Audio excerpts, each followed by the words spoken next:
crisis económica y los procesos de política pública en Puerto Rico, retos y oportunidades. Este panel forma parte del área temática número 6, políticas públicas eficaces en un contexto de demandas sociales crecientes. Doy la bienvenida sobre todo después de la fiesta de ayer y hablar un poquito de dónde venimos. Es importante para aquellos que no tengo, le agradezco sobre todo a los compatriotas puertorriqueños que están acompañándonos hoy. Puerto Rico queda en el Caribe. Puerto Rico es la más pequeña de las Antillas Mayores y la mayor de las Antillas Menores. Con respecto a nosotros, pues nosotros venimos de la Pontificia Universidad Católica, fundada en el 1948. Es la única universidad pontificia del país. Tenemos cerca de 11.000 estudiantes. Ofrecemos bachillerato o pregrado, como se dice en estas latitudes, maestrías y doctorados. Particularmente tenemos una maestría en Administración Pública que comienza en 1996. Algunos datos rápidos sobre Puerto Rico: la población aproximada de 3.7 millones de habitantes, una constitución de 1952, el estatus político, nosotros siempre decimos que depende a quien le pregunte. Hay dos versiones, una de ellas que somos un territorio no incorporado de los Estados Unidos y otros que somos una colonia de Estados Unidos, y eso está abierto a interpretación. En términos de los empleados públicos, tenemos cerca de 220.000 empleados públicos en todas las agencias gubernamentales, lo cual representa 15.000 empleados menos que en el 2013. Las razones para esto pues las podemos explicar más adelante. Tenemos un sistema de partidos bipartidista, donde hay dos partidos que se alternan en el poder y tienen una capacidad similar de advenir al poder político. Tenemos un sistema de gobierno republicano con 3 poderes separados. Estamos constituidos de 78 municipalidades y tenemos un sistema fuerte de corporaciones públicas también.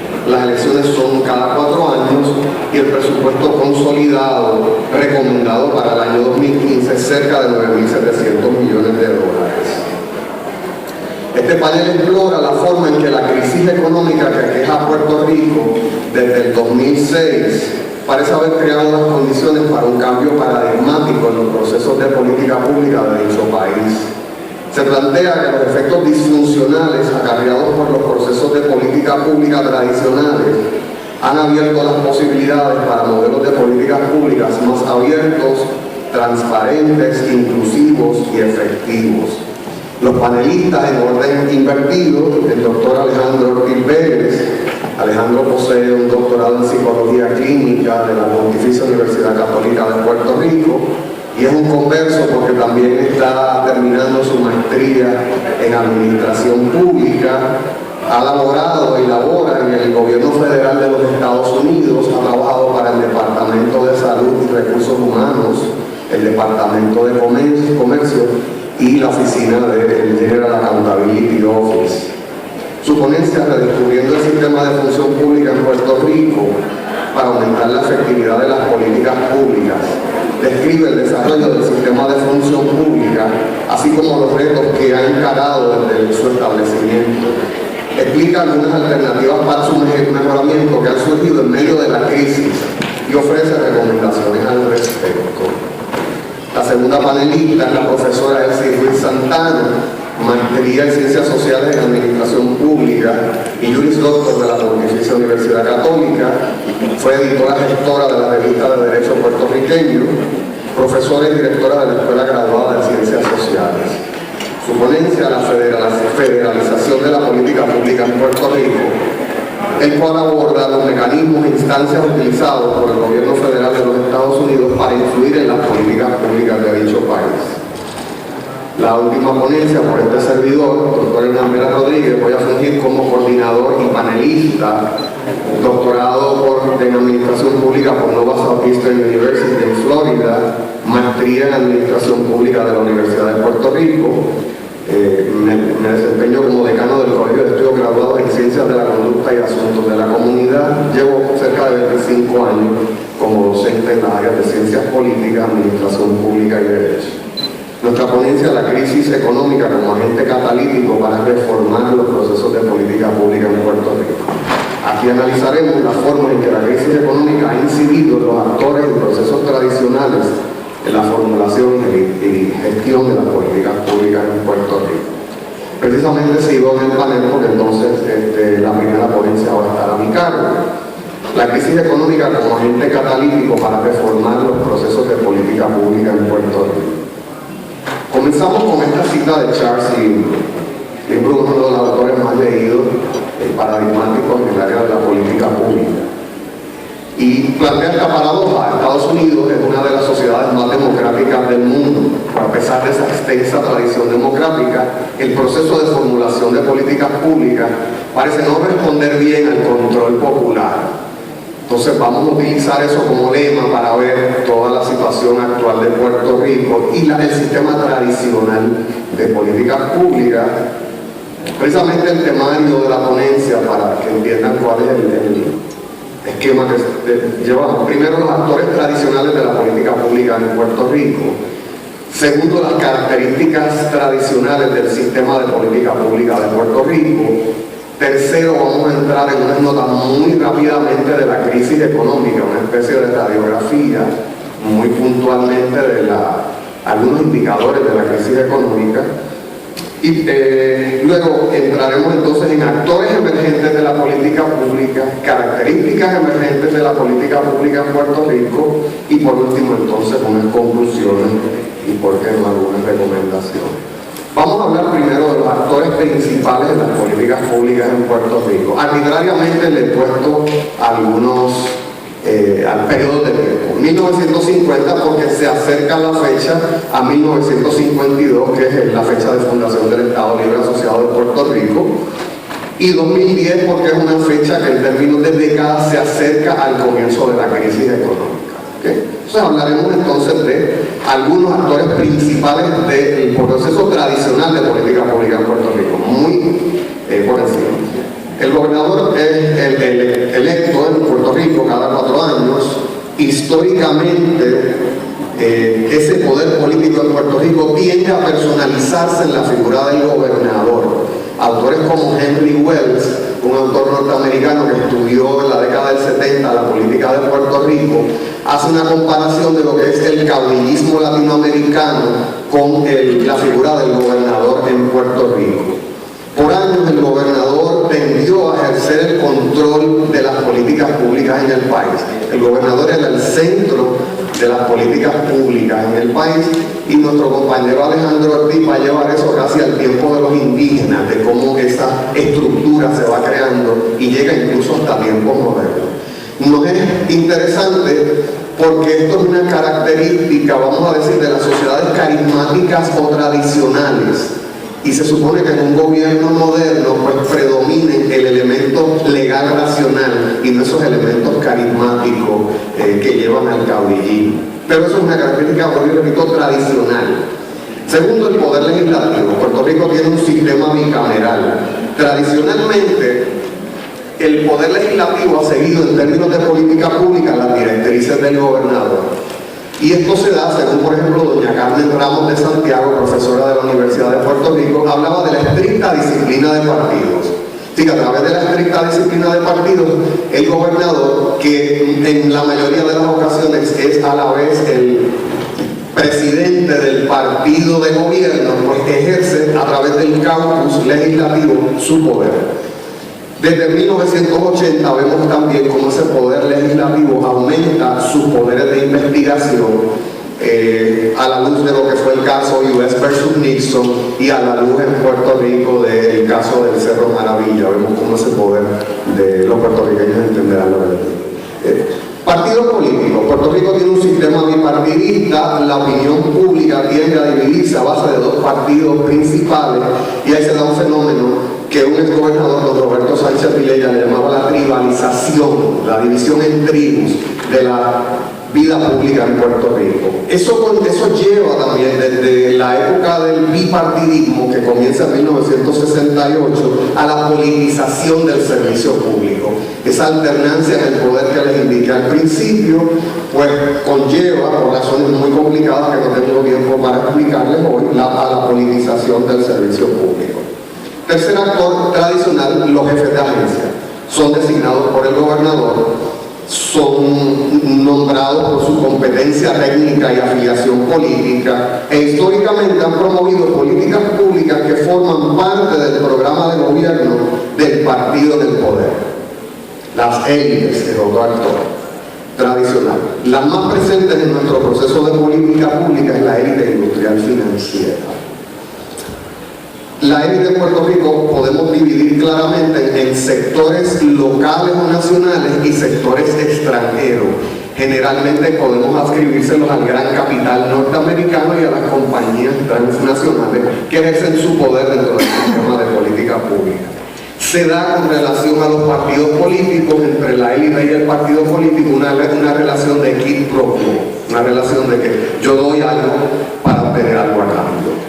Los medios de comunicación, tradicionalmente en el país, en ese periodo 1950-2010, los medios de comunicación tendían a enfatizar la divulgación de la información. Informamos la noticia como es, pero no editorializamos, no pretendemos ejercer demasiada influencia en la política pública. Sin embargo, hay que decir que hay alguna tradición de alineamiento con determinados partidos políticos. Los puertorriqueños sabemos que para tener completa una noticia tenemos que leer varias fuentes, por lo menos 3 o 4 periódicos, para poder entender toda la noticia en toda su totalidad.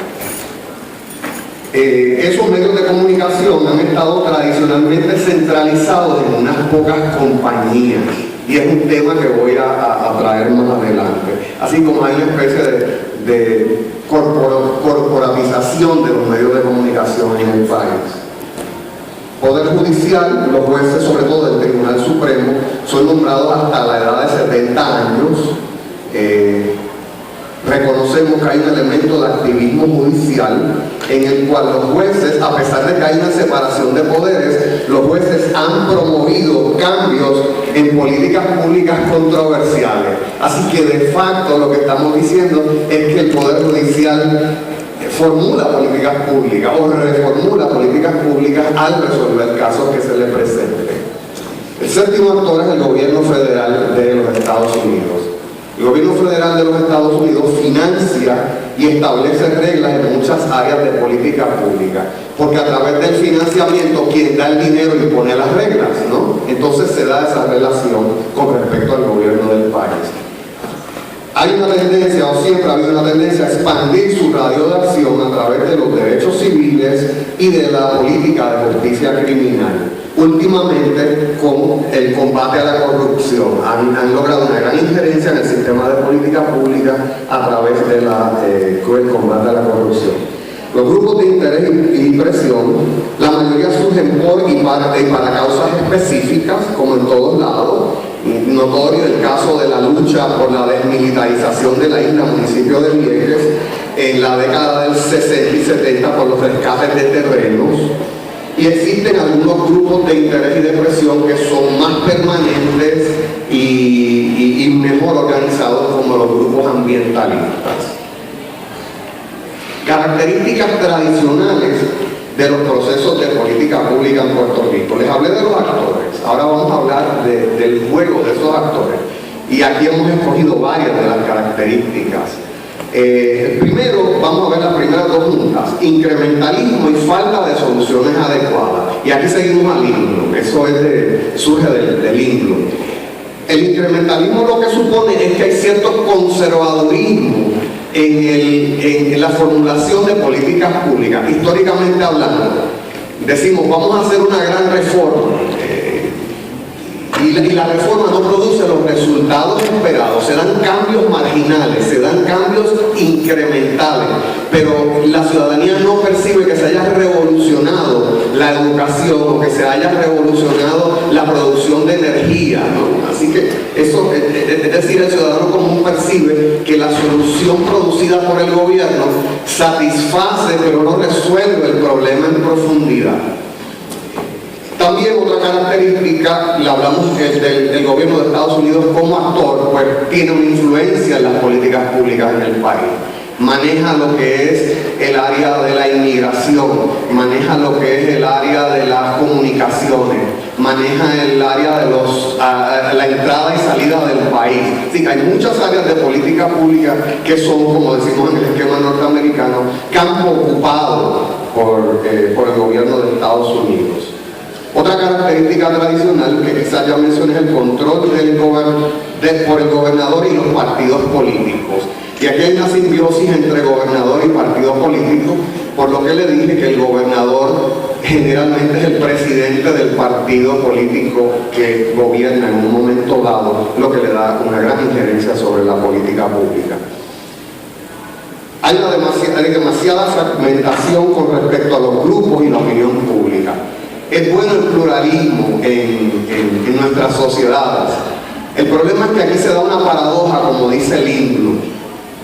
Nuestro sistema de políticas públicas le da a cada ciudadano el poder de ejercer en el proceso, de influenciar el proceso de políticas públicas. Pero según me da el poder a mí, se lo da a usted. Y entonces mis aspiraciones de política pública se ven limitadas por sus intereses. Y entonces se da un choque entre distintos grupos, lo cual lleva a paralizar entonces a veces el movimiento de algunas políticas públicas. Se da luego una especie de parálisis por análisis. ¿Okay? Y el caso más importante de esto es el estatus político de Puerto Rico, que es lo que ocurre precisamente en esto. Hay tantas versiones de lo que se puede hacer y hay ciertos grupos detrás de cada una de las alternativas que paralizan la posibilidad de que Puerto Rico resuelva finalmente su estatus político. Concentración de los medios de comunicación. Tenemos los medios de comunicación concentrados, como le dije anteriormente, en muchas compañías, y sigo adelante para no. Sobre la crisis económica, puntos importantes. Esta crisis existe más o menos desde el 2006, como les dije. La tasa de paro o desempleo fluctúa entre un 14.8 a un 14.1, son las últimas cifras que vimos. Una tasa de participación laboral de un 41%. Hay un déficit marcado en los sistemas de pensiones gubernamentales. Una deuda pública de cerca de 12.000 millones de dólares. Y algunas fuentes llevan eso a mucho más. Una deuda de las corporaciones públicas de cerca de 65.000 millones de dólares, una deuda de los municipios de casi 4.000 millones de dólares, un aumento en la inmigración en la cual en un solo año salen hacia Estados Unidos 16.000 personas en una población de 3.7 millones, pues eso es muy marcado, un aumento en la inflación, impuestos y arbitrios, lo cual a veces nos parecen unas políticas, y aquí tengo profesores de economía, anticíclicas, porque en medio de una crisis económica, pues es cuestionable el que nos involucremos en medidas restrictivas en vez de medidas expansivas de la economía. Sí que los arbitrios son medidas restrictivas. Una degradación del crédito del gobierno de Puerto Rico y sus corporaciones públicas. El gobierno de Puerto Rico coge prestado para poder hacer obras a la banca privada en el mercado de valores.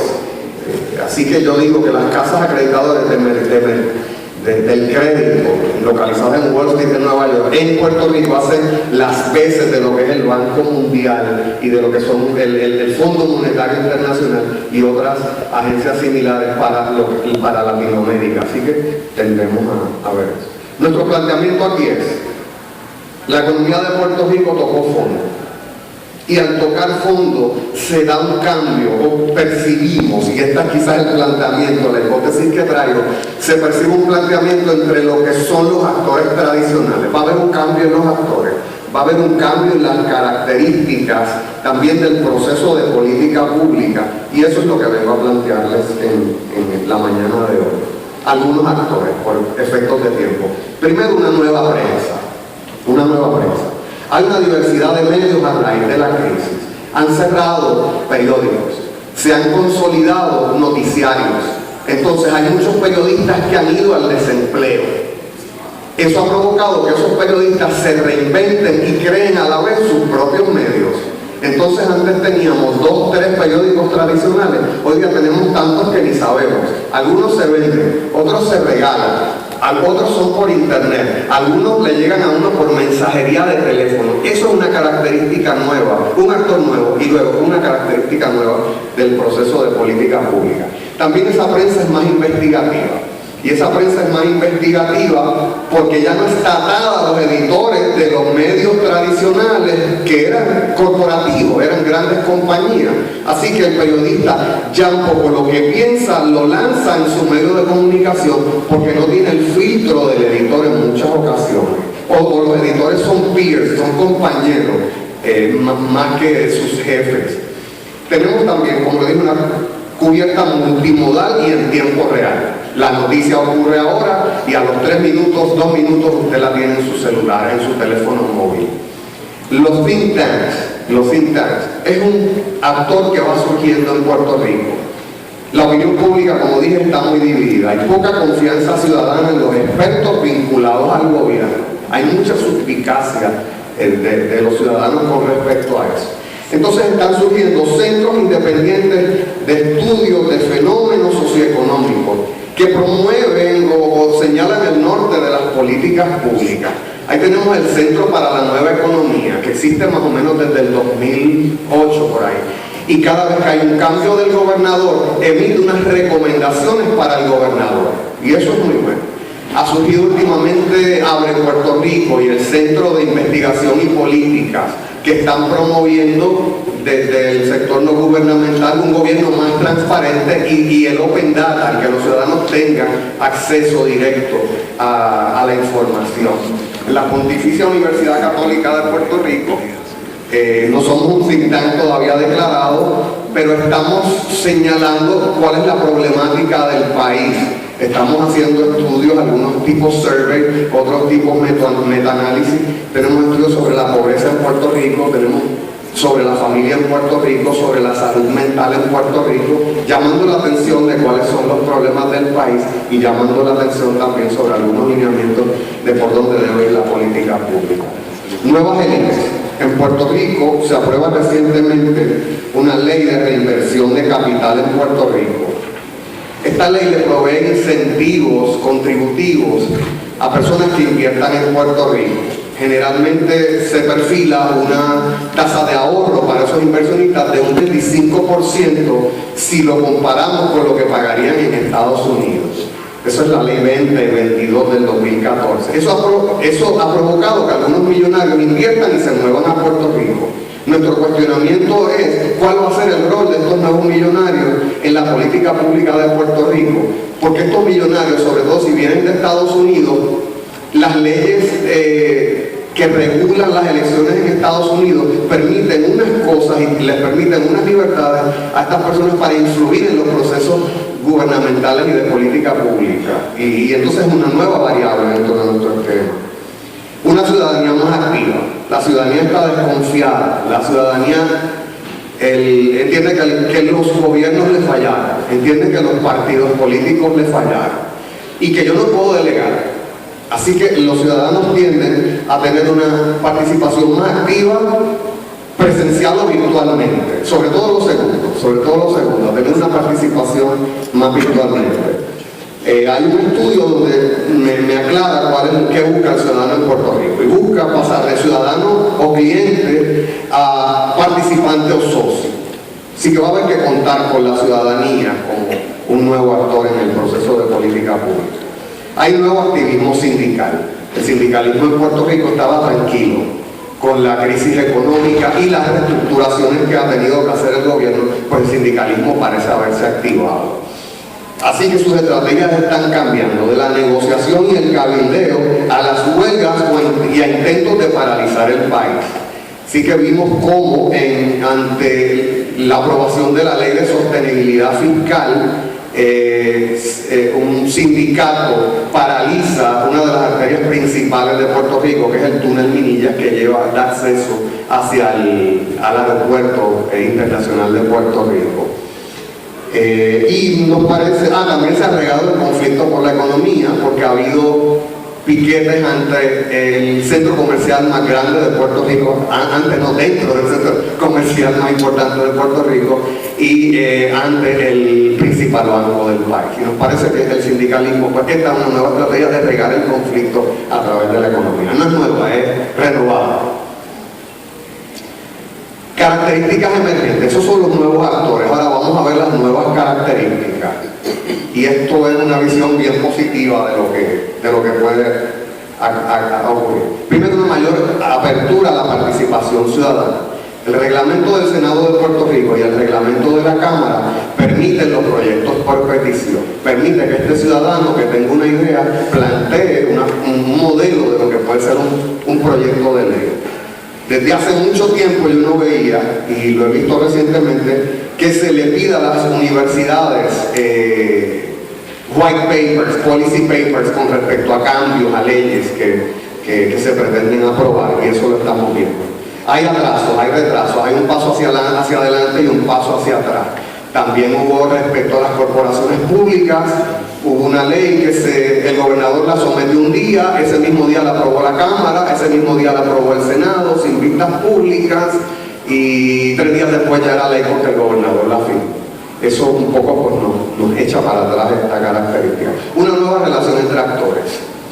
El gobernador, que era el centro del proceso de políticas públicas, ya no es el centro necesariamente. Tenemos una movilidad de liderazgo en las políticas públicas. Puede ser el centro de la política pública hoy un senador, mañana puede ser un medio de comunicación, luego puede ser un grupo de presión. Hay una movilidad del centro de las políticas públicas. Las políticas públicas entonces ahora hay que negociarlas. Se basa en el ABC de la política, como decía Wallace Sear. Formulación de alianzas, negociación, compromisos, el ABC de la política. Continúa el activismo judicial.